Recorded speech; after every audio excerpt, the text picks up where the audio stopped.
Captain Jake Morrison stood on the bridge of the exploration vessel Horizon's Edge, watching the stars drift past the main view screen. 3 months into their deep space mission, the crew had settled into a comfortable routine. They were mapping new star systems and looking for planets that might support human colonies. It was peaceful work, the kind that made Jake feel proud of humanity's reach into the cosmos.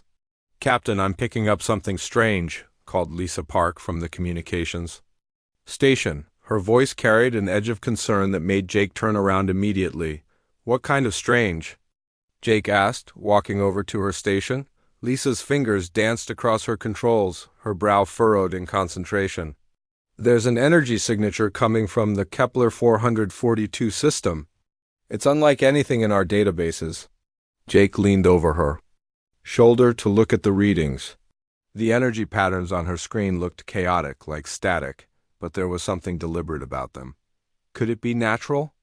Maybe a pulsar or solar flare? "I don't think so, sir. The patterns are too regular, but they're also incredibly strong. When I try to analyze them, they're overloading our receivers." Dr. Alex Chun, the ship's language expert, looked up from his workstation across the bridge. "Did you say regular patterns? That sounds like it could be communication." Jake nodded toward Alex. "Come take a look at this." Alex crossed the bridge and studied Lisa's screen. His expression grew more serious with each passing moment. "These patterns, they're definitely artificial. But they're so aggressive. Look at how they're structured." Jake watched as Alex pointed to different parts of the signal. "What do you mean by aggressive?" "Well, in all our theoretical models of alien communication, we expected signals to be designed for clarity and understanding. These are the opposite. They're designed to be overwhelming. Each burst is stronger than the last. And they're specifically targeting the frequencies our equipment uses." Lisa's console suddenly erupted in alarms. "Captain, the signals are getting stronger. They're starting to interfere with our systems." Jake felt a chill run down his spine. "Interfere how?" "Navigation is showing errors. Our communication array is experiencing feedback.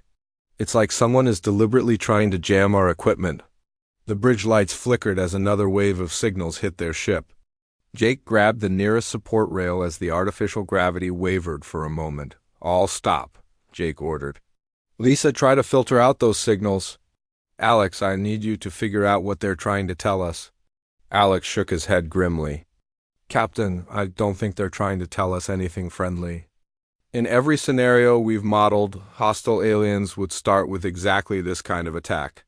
Overwhelming our technology, disrupting our systems, making us helpless."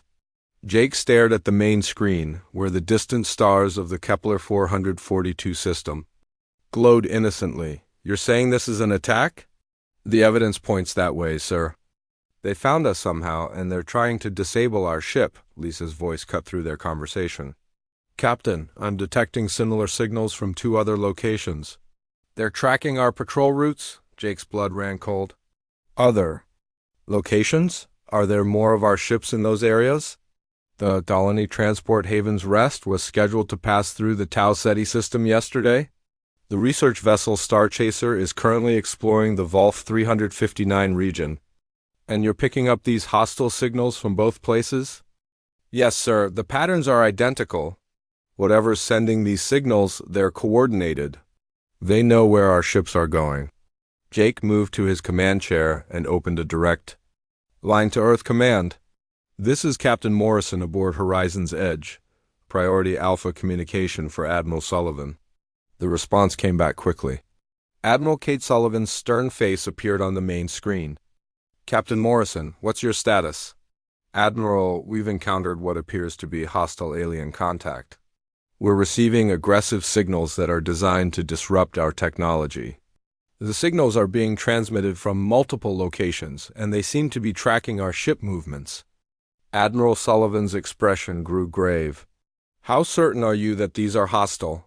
Jake looked at Alex, who nodded firmly.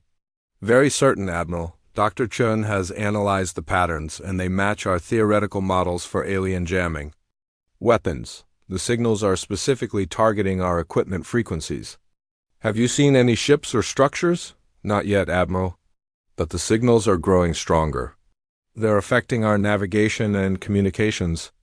We're essentially being stalked by an invisible enemy. Admiral Sullivan was quiet for a long moment. Captain, I want you to maintain your position, but stay alert. Do not approach the source of those signals under any circumstances. I'm sending additional ships to your location. Understood, Admiral and Captain? This information is classified at the highest level. If what you're telling me is true, humanity may be facing its first interstellar war. The communication ended, leaving the bridge in tense silence. Jake looked around at his crew. Lisa was pale but focused on her instruments. Alex was reviewing data with grim determination. The other officers were checking their systems and preparing for possible combat. Captain, Lisa said quietly, the signals are getting stronger again. They're coming in waves now, every few minutes. Jake watched the energy readings spike on her screen. Each wave was more powerful than the last, and their ship's systems groaned under the electromagnetic assault. It's like they're testing us, Alex observed, seeing how much our systems can handle before they fail completely. Or they're preparing for something bigger, Jake replied. Lisa, send a message to all human ships in this sector. Tell them to stay away from any unusual energy signatures and report any system malfunctions immediately. Already done, Captain. Jake stared out at the stars, knowing that everything had changed. Humanity had dreamed of meeting alien life for centuries, but they had always hoped it would be peaceful. Now, it seemed their first contact would be with a species that viewed them as enemies. The signals pulsed again, stronger than ever, and the bridge lights dimmed. Jake gripped his command chair as he realized that somewhere out there, in the vast darkness of space, something was hunting them. Something that had been waiting and watching, learning their weaknesses, preparing to strike. Humanity was no longer alone in the universe. And that might be the worst news they had ever received. General Ryan Torres stood in the war room deep beneath Earth Command, staring at the holographic display that showed the positions of every human ship in known space. Red warning markers blinked at 3 different locations where the alien signals had been detected. In the 48 hours since Captain Morrison's first report, the situation had grown much worse. General, we're receiving similar reports from the colony ship Haven's Rest, reported Colonel Linda White, her voice tight with stress. Their navigation systems are failing and they're reporting the same electromagnetic interference patterns. What? About Star Chaser? Torres asked, not taking his eyes off the display. They went silent 6 hours ago. Last transmission indicated massive system failures across all departments. Torres felt his stomach drop. Star Chaser had a crew of 85 people. If they were lost, it would be humanity's first casualties in what was shaping up to be an interstellar war. Sir, there's more, Colonel White continued. The signals aren't just tracking our deep space vessels anymore. We're detecting them near the Mars colonies and the Jupiter mining stations. Torres finally turned from the display. They're moving into the inner system? It appears so, sir. The pattern is consistent with a scouting operation.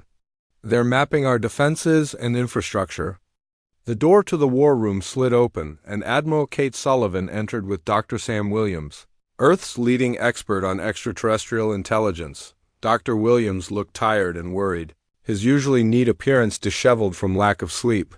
General, Dr. Williams has been analyzing the signal patterns, Admiral Sullivan announced. Sam, tell him what you told me. Dr. Williams approached the holographic display and gestured to the red markers. General, I've been studying these signals for 2 days straight. While I agree they're artificial and clearly from an intelligence source, I'm not entirely convinced they're hostile. Torres raised an eyebrow. Doctor, they're jamming our ships and causing system failures. How is that not hostile? Well, that's just it. If they wanted to destroy our ships, they could have done it already. The energy levels they're transmitting are enormous. If they focused that power as a weapon, our vessels wouldn't stand a chance. Colonel White stepped forward. But Doctor, they're clearly disrupting our technology. That's an act of war. Or it could be an accident, Dr. Williams replied. We don't know anything about their technology or biology. What seems like an attack to us might be normal communication for them. Torres shook his head. Doctor, I respect your expertise, but we can't take that chance. 3 of our ships are in distress, and more are reporting problems every hour. We have to assume hostile intent. Admiral Sullivan pulled up a new display showing Earth's defensive fleet. I've already begun mobilizing every available ship. We're calling back all deep space explorers and positioning our battle groups in a defensive perimeter around human space. What about the colonies? Torres asked. We're evacuating the outer settlements and reinforcing the established worlds. If this is an invasion, we need to be ready. Meanwhile, in the engineering section of the Orbital Defense Station Armstrong, Amanda Ross was working frantically on countermeasures. She had been awake for 36 hours straight, surviving on coffee and determination. Her team had been tasked with developing defenses against the alien jamming signals. Amanda, we've got another test ready, called her assistant, Pete Johnson. From across the lab, Amanda looked up from her workstation, her eyes red with exhaustion. What kind of results are we getting? The new shielding reduces the interference by about 30%. It's better than nothing, but if they increase their signal strength, we're still in trouble. Amanda rubbed her temples. We need to think about this differently. These signals aren't random, they're structured, purposeful. If we can figure out the pattern, maybe we can predict them. I've been analyzing the timing, Pete said, pulling up a new display. The signals come in waves, but they're not regular. It's like they're responding to something. Responding to what? That's what I can't figure out. Sometimes they get stronger when our ships try to move. Other times they pulse when we send communications. Amanda stared at the data pattern, a troubling thought forming in her mind. Pete, what if they're not trying to jam us? What if they're trying to communicate and our technology just can't handle it? You mean like Dr. Williams suggested? Maybe, but even if that's true, the effect is the same. Our ships are helpless against these signals. We need protection either way. Back on Earth, President Helen Carter was meeting with her top advisors in the Oval Office. The reports from space were getting worse by the hour, and she faced the most difficult decision of her presidency.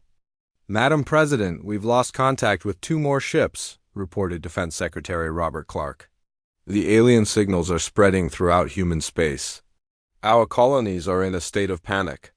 President Carter looked out the window at the peaceful Earth sky, knowing that somewhere beyond those blue skies, an unknown enemy was threatening everything humanity had built among the stars. How long before our defensive fleet is in position? She asked. Another 18 hours for full deployment. But, Madame President, I have to ask, what if Dr. Williams is right?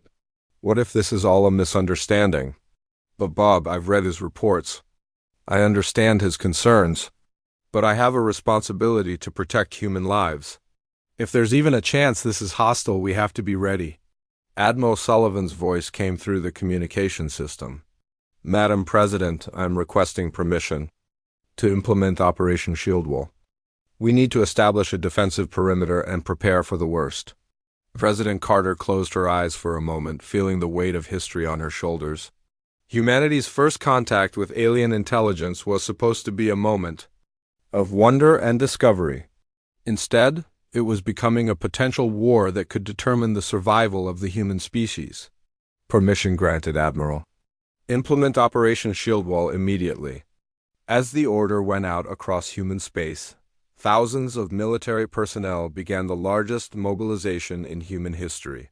Ships changed course, weapons were readied, and families said goodbye to loved ones heading to the front lines. In his laboratory, Dr. Williams continued studying the alien signals, desperately hoping he could find proof that this was all a terrible mistake. But with each passing hour, as more ships reported system failures and the signals grew stronger, his voice of caution was being drowned out by the drums of war. The alien signals pulsed again across the cosmos, and humanity prepared to fight for its survival against an enemy they didn't understand. Admiral Tony Brooks stood on the bridge of the battleship Defiant, watching the sensors as his fleet approached the Kepler 442 system. Behind him, 23 of humanity's most advanced warships followed in attack formation. This was the moment. They had all been preparing for first contact with an alien species that seemed determined to destroy them. "Admiral, we're detecting massive energy signatures ahead," reported Commander Beth Miller from the tactical station. "The readings are off the charts. Any sign of hostile ships?" Brooks asked, his hands clasped behind his back. "That's the strange part, sir. We're not seeing any traditional vessel signatures. Just these enormous organic shapes." Brooks moved to the main view screen as the fleet's long-range cameras focused on the source of the alien signals. What he saw made his blood run cold. Floating in the darkness of space were creatures unlike anything in human imagination. They were vast, easily the size of city blocks, with surfaces that pulsed with bioluminescent patterns. They moved with a fluid grace that seemed impossible for something so large. "My God," whispered Dr. Paul Martinez, the fleet's xenobiologist. "They're alive. Those aren't ships, they're living beings." "Living beings that have been attacking our vessels," Brooks replied grimly. "All ships maintain attack formation. Do not let their appearance fool you into dropping your guard." The alien creatures seemed to notice the human fleet's approach. The electromagnetic signals that had been plaguing human ships for days suddenly intensified. Across the fleet, warning alarms began sounding as systems started failing. "Admiral, we're experiencing massive system failures," reported Lieutenant Gary Thompson from the engineering station. "Navigation, communications, weapons systems, everything is being affected."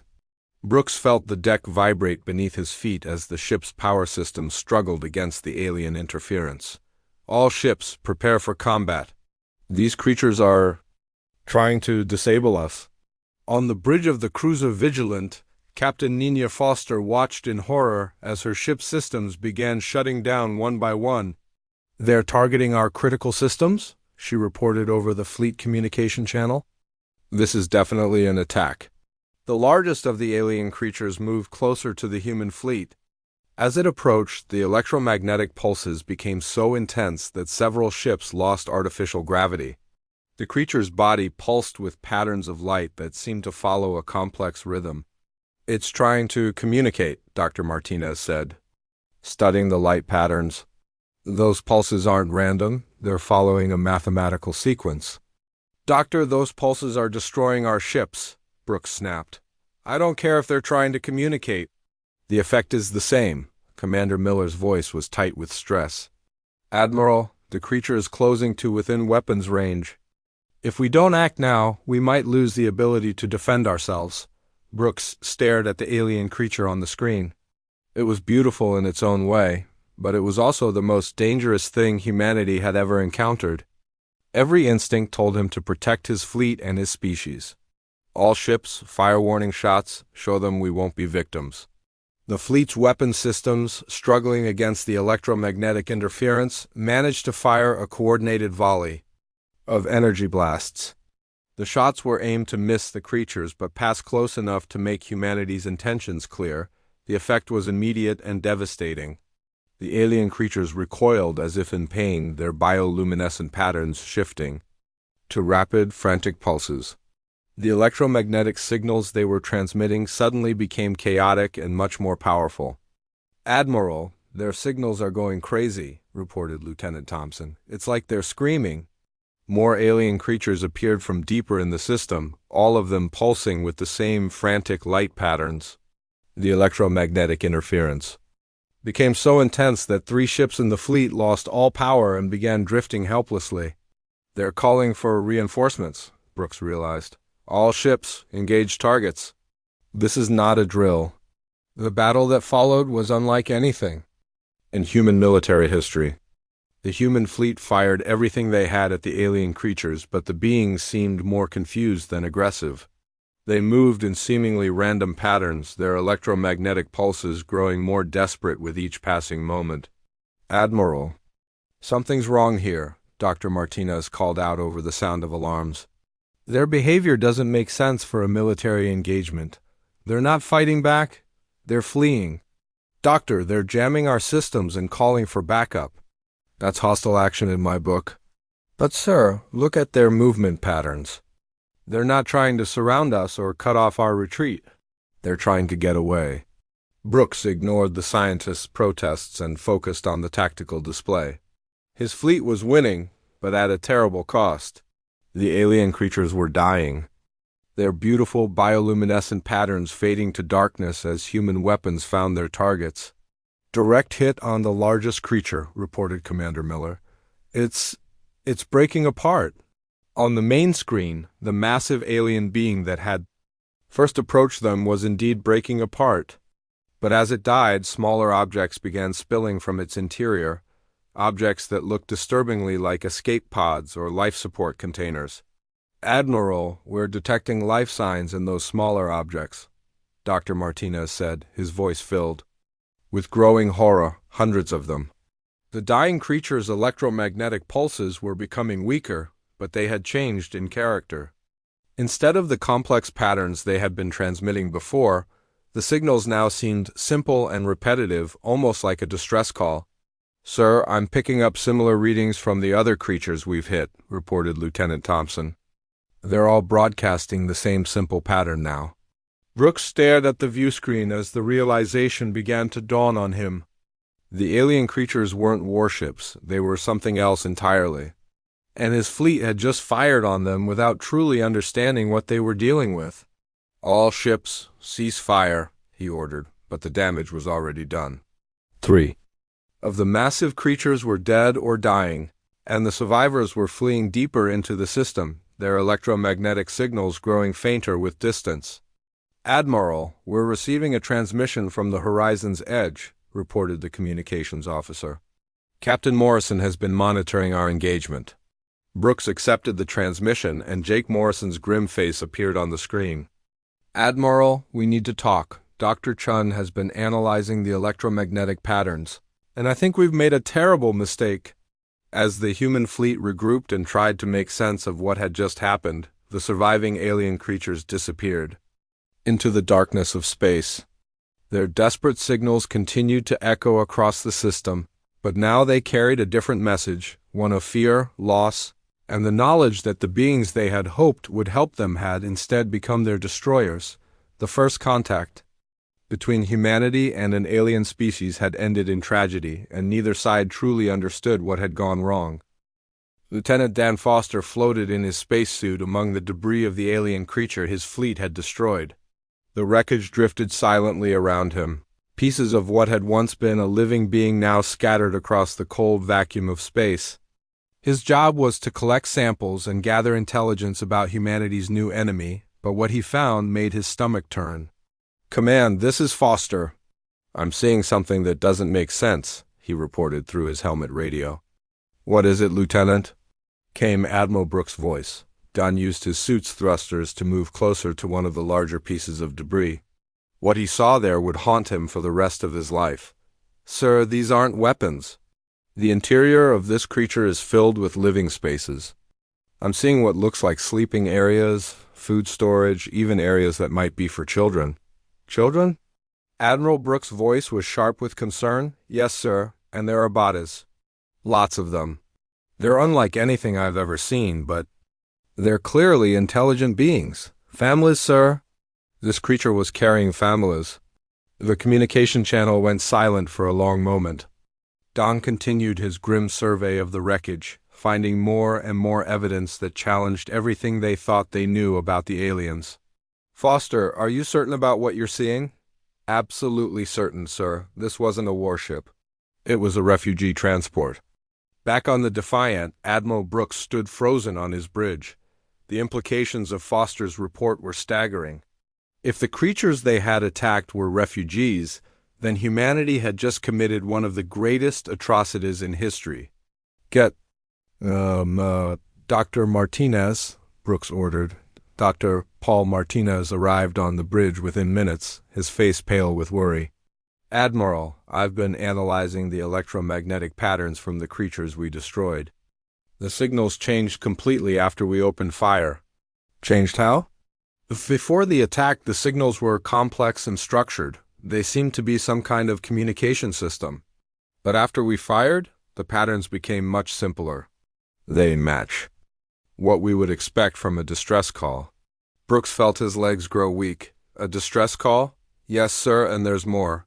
I've been comparing these signals to the ones we've been receiving for the past week. They're identical in structure, but the power levels are different. I think the creatures have been trying to call for help this entire time. Commander Beth Miller, who had been listening to the conversation, stepped forward. Dr. Martinez, are you saying that all those electromagnetic pulses that damaged our ships were actually attempts to communicate? That's exactly what I'm saying. Think about it. If your natural form of communication involved electromagnetic pulses, and you encountered beings whose technology was disrupted by those pulses, what would you do? Brooks stared at the main view screen where the surviving alien creatures had fled. You'd try to communicate harder. You'd increase the power of your signals, hoping they would finally understand, which is exactly what they did. The signals got stronger and more frequent because they were getting desperate. They needed help, and we were the first intelligent species they had encountered. The bridge fell silent as the full horror of the situation sank in. Brooks opened a fleet-wide communication channel. All ships, this is Admiral Brooks. Stand down from combat alert. We need to reassess the situation immediately. Meanwhile, on the research vessel Horizon's Edge, Dr. Alex Chun was working frantically to decode the alien signals. Captain Jake Morrison stood behind him, watching the patterns flow across the screen. Alex, please tell me you figured something out, Morrison said. I have, and it's not good news, Alex replied without looking up from his work. These signals aren't weapons or jamming devices. They're language. Language? Yes, but not like any language we've ever encountered. It's based on electromagnetic pulses rather than sound or visual symbols. The reason it disrupts our technology is because our equipment operates on the same frequencies they use to communicate. Morrison sat down heavily in a nearby chair. So when they tried to talk to us, they accidentally damaged our ships? Exactly. And when our ships started having problems, they probably thought we were in distress. So they sent stronger signals trying to help us, which made our problems worse, which made them send even stronger signals. It was a terrible cycle that neither side understood. Alex finally turned from his screen to face Morrison. Captain, I've managed to decode some of their transmissions. They're not talking about attacking us or conquering our space. They're talking about survival. Survival? Their home system was destroyed. Something about cosmic radiation that sterilized their worlds. They've been fleeing across the galaxy, looking for somewhere safe to rebuild their civilization. Morrison felt sick, and we were the first species they found who might be able to help them. That's right. They were asking for aid, not planning an invasion. And we responded by attacking their refugee ships. The weight of humanity's mistake was crushing. Morrison opened a communication channel to Admiral Brooks. Admiral, we need to talk. I think we've just made the biggest mistake in human history. Dr. Ellen Price, working in the data analysis section of the fleet, was examining the electromagnetic recordings from the battle. What she found confirmed everyone's worst fears. The alien signals during the battle showed clear patterns of panic, confusion, and grief. They didn't understand why we attacked them, she reported to Admiral Brooks. The signals show they were trying to communicate peaceful intentions right up until the moment we opened fire. And after we fired, the patterns changed to what I can only describe as mourning. They were grieving for their dead, Admiral, and they were afraid. Brooks closed his eyes, feeling the weight of command heavier than ever before. Are they still in the system? Long-range sensors show they've retreated to the outer edge of the system. They're broadcasting weak signals, but they're not approaching our position, because they're afraid of us now. Yes, sir, they think we're hostile. From their perspective, they asked for help and we responded by killing their people. Admiral Brooks opened a fleet-wide channel. All ships, this is Admiral Brooks. What I'm about to tell you is classified at the highest level, but you all deserve to know the truth. The creatures we engaged were not hostile. They were refugees. Seeking aid, we have made a terrible mistake. The communication channel filled with shocked voices as the reality of the situation spread through the fleet. Humanity's first contact with alien intelligence had been a disaster of epic proportions. "Admiral, what are our orders?" asked Captain Nenia Foster from the Vigilant. Brooks looked at the tactical display, where the alien creatures remained at the edge of the system, afraid to approach the species they had hoped would save them. "We need to find a way to communicate with them. We need to tell them we're sorry. And we need to figure out how to help them, if they'll let us." But even as he spoke, Brooks knew that the damage might be too great to repair. Humanity had destroyed refugee ships and killed innocent beings. The aliens would never trust them again. The first contact that should have been humanity's greatest moment had instead become their greatest shame. Dr. Sam Williams sat in his makeshift laboratory aboard the science vessel Discovery, surrounded by equipment he had never expected to use. After the horrible realization of what humanity had done, he had volunteered to lead the first peaceful contact mission with the alien refugees. It was the most important and dangerous assignment of his career. "Dr. Williams, we're approaching the edge of the system where the aliens are hiding," announced pilot Nancy Green from the cockpit. "Long-range sensors show they're still there, but they're maintaining their distance." Williams looked up from his work. For the past 3 days, he had been developing new communication protocols that could handle the aliens' electromagnetic signals without causing system failures. The breakthrough had come when he realized they could use the ship's shields to filter and modulate the incoming transmissions. "Nancy, take us closer, but slowly. We don't want to frighten them any more than they already are." Sitting across from Williams was diplomat Carl Johnson, a man who had spent his career resolving conflicts between nations. Now he faced the impossible task of apologizing for humanity's attack on innocent refugees. "Doctor, do you really think they'll listen to us?" Carl asked, nervousness clear in his voice. "They have to. If they don't, then we've lost any chance of making this right. Besides, they're still sending out signals.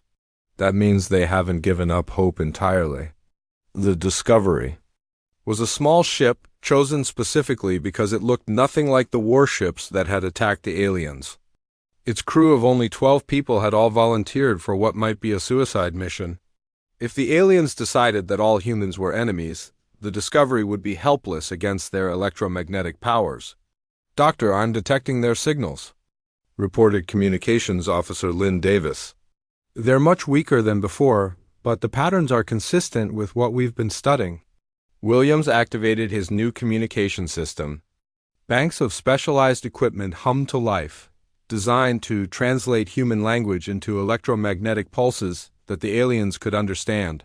It had taken him weeks to develop, working with incomplete data and theories that had never been tested. "Alien beings, this is Dr. Sam Williams of the human species," he transmitted, speaking slowly and clearly. "We come in peace. We want to talk." For long minutes, there was no response. Then, gradually, the alien signals began to change. Instead of the weak, scattered pulses they had been sending, the patterns became more organized and directed. "They're responding," Lynn reported excitedly. "The signals are getting stronger, but my equipment is handling them fine." Williams felt his heart racing. "Can you make out what they're saying?" "I'm trying to decode it now." The patterns are incredibly complex, but there are repeated elements that might be words or concepts. The process of establishing communication took hours. Williams had to adjust his equipment constantly as the aliens experimented with different signal strengths and frequencies. Gradually, both sides began to understand how to talk to each other without causing damage. The first clear message from the aliens was heartbreaking in its simplicity. "Why did you hurt us?" Williams felt tears in his eyes as he composed his response. "We made a terrible mistake. We thought you were trying to harm us. We did not understand that you were asking for help." The response came quickly. "You killed our young ones. You destroyed our nest ships. Why should we believe your words?" Carl Johnson leaned forward. "Doctor, let me try." He took the microphone and spoke with all the sincerity he could manage. "We are deeply sorry for what we did. We know our words cannot bring back those who died. But we want to help you now. We want to make things right. There was a long pause. Before the aliens responded, "You speak of helping, but you have weapons that killed our people. How do we know you will not kill again?" Williams and Carl exchanged glances. This was the crucial moment. "Because we are sending you one small ship with no weapons," Carl transmitted. "We are putting ourselves at your mercy to show that we mean no harm." "You are brave or foolish," came the reply. "Perhaps both." Over the next several hours, a dialogue slowly developed. The aliens, who called themselves the Vorthek, began to tell their story. Their home system had been consumed by a wave of cosmic radiation that sterilized every planet and moon. Millions of survivors had fled in living ships, creatures that could sustain life in the vacuum of space. "We searched for so long," the Vorthak transmitted. "Many of our nest ships died in the void. When we found your kind, we thought our journey was over. We thought we had found salvation." Williams felt the weight of humanity's failure. "We failed you when you needed us most. But it's not too late. We can still help you." "How?" "Our nest ships are dying, our people grow weak. We need worlds where we can rebuild, resources to heal our wounded." Carl spoke up. "We have worlds, we have resources, and we have the technology to help you adapt to new environments. Why would you do this? We are not your people." Williams thought about how to answer that question. "Because it's the right thing to do, because we caused you harm through our ignorance and we must try to repair that harm, and because ... because helping others is what makes us who we want to be." The communication continued for days as the Discovery remained at the edge of the system. Slowly, carefully, trust began to develop. The Vorthak shared their knowledge of space, their understanding of cosmic phenomena that humanity had never encountered. In return, the humans shared information about their worlds and their technology. The breakthrough came when the Vorthak agreed to meet with a larger human delegation. They would send one of their smaller nest ships to rendezvous with human representatives, but only if the humans agreed to strict conditions. "No weapons," the Vorthak insisted, "no large ships, and the human leader must come personally to show respect for our dead." Williams transmitted their agreement immediately. "We accept all your conditions. We will send our president and our finest scientists. We will come unarmed and open to whatever you ask of us. Then we will meet. But know this: if you betray us again, we will flee to the dark spaces between stars, and your kind will never find us. We understand. We will not betray your trust." As the Discovery prepared to return to human space with news of the successful contact, Williams looked out at the stars where the Vorthak waited. Humanity had made a terrible mistake, but perhaps they could still earn redemption. Perhaps they could prove that humans were capable of great compassion as well as great violence. The real test would come when the two species met face to face, when humanity would have to prove that their words of peace were matched by actions of genuine care and sacrifice. President Helen Carter stood before the United Earth Council, looking out at the representatives of every nation and colony in human space. The chamber was packed, with people standing in the aisles and watching from overflow rooms. Everyone knew that the decision made today would determine humanity's future among the stars. "Members of the Council," President Carter began, "we face a choice that will define what kind of species we become. The Vorthak refugees are dying. Their nest ships are failing, their people are sick, and they have nowhere else to go. They have asked for our help." Council member Maria Santos from the Mars colonies raised her hand. "Madam President, the cost estimates for this rescue operation are staggering. We're talking about dedicating half of our space fleet and resources for the next 20 years. What about our own expansion plans?" "Our expansion can wait," Carter replied firmly. "These beings came to us for help, and we responded by attacking them. We have a moral obligation to make this right." "But what guarantee do we have that helping them won't harm us?" asked Council member David Park from the Jupiter mining stations.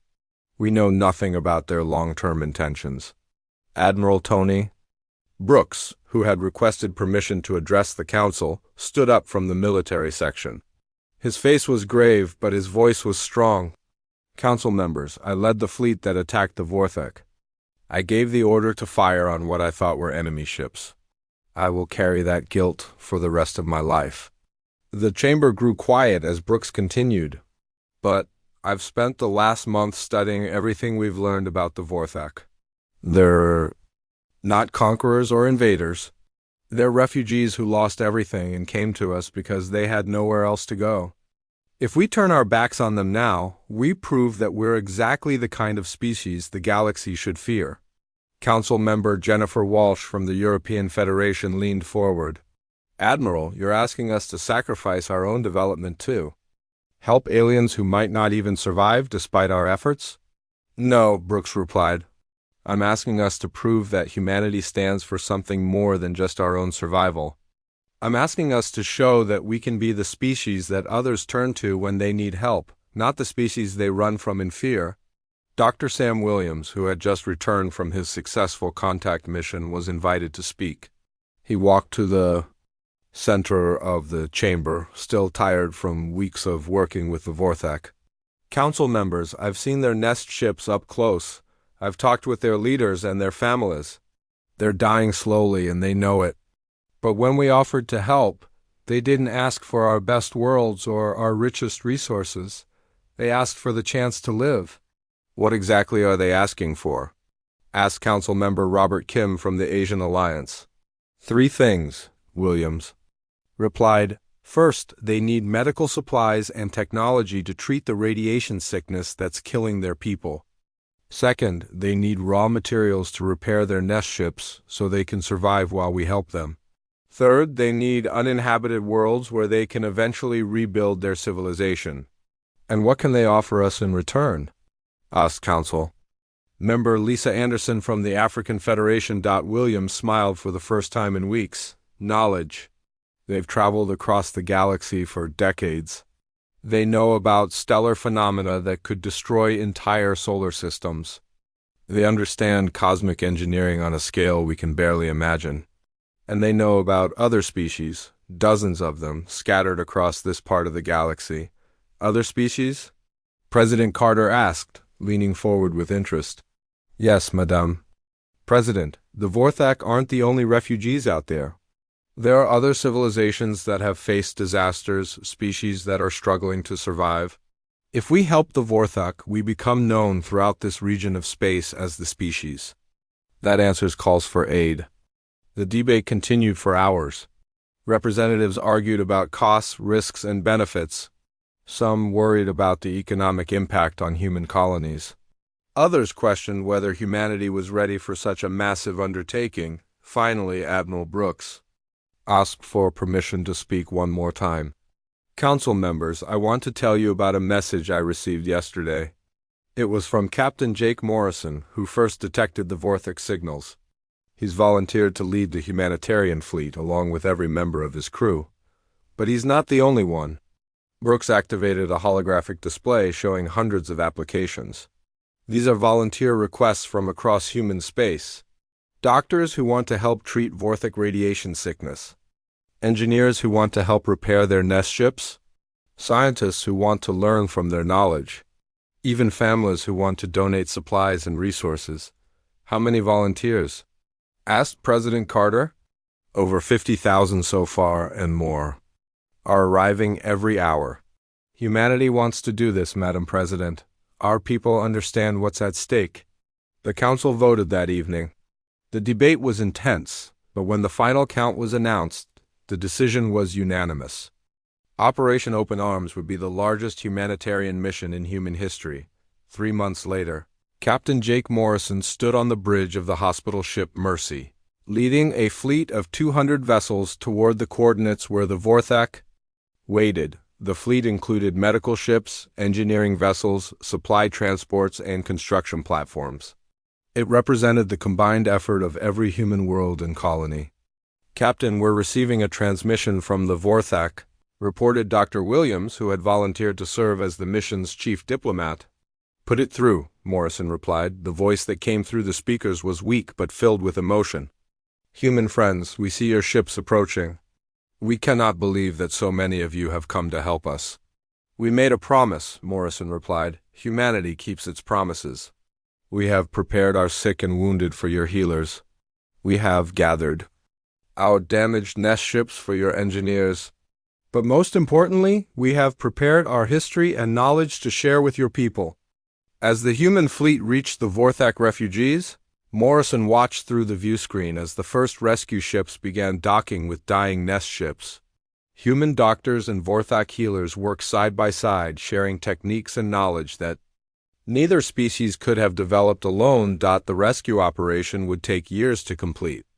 Some Vorthak would not survive despite humanity's best efforts, but others would recover, rebuild, and eventually establish new homes on worlds that humans helped them terraform. More importantly, word of humanity's response spread across the galaxy through the Vorthak's communication networks. Other species learned that there was a young civilization called humanity that would answer calls for help, even from strangers, even at great cost to themselves. Humanity's first contact had begun with a terrible misunderstanding and tragedy, but it ended with the birth of something unprecedented in galactic history, a species that chose compassion over conquest, cooperation over competition. The humans had become the guardians they never knew the galaxy needed.